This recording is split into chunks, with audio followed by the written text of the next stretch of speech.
Syederalun, ratusan santri, kaum ibu, sejumlah pimpinan dayah yang tergabung dalam Aliansi Biren Bela Al-Quran atau ABAQ pada Senin 13 Februari 2023 melakukan aksi di halaman DPRK Biren. Mereka mengutuk pelaku pembakaran Al-Quran di Swedia yang terjadi beberapa waktu lalu. Aksi ini mendapat pengamanan dari anggota Polres dan Satpol PP. Para peserta aksi terdiri dari kaum ibu, remaja putri, para santri, dan tokoh masyarakat ini melakukan jalan kaki ke kantor DPRK Biren.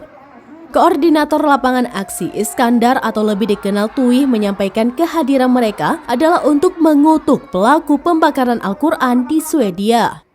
Dengan pengeras suara, Tuih mengundang anggota DPRK Biren untuk naik ke kendaraan pikap dan ikut berorasi.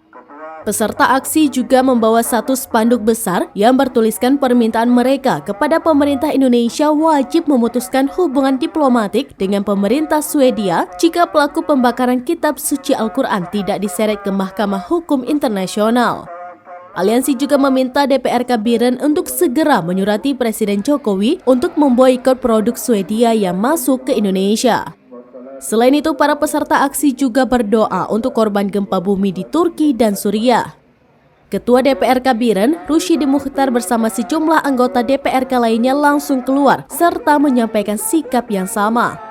Di akhir pertemuan, koordinator aksi bersama ketua dan anggota DPRK Biren membakar foto-foto pelaku pembakaran Al-Quran.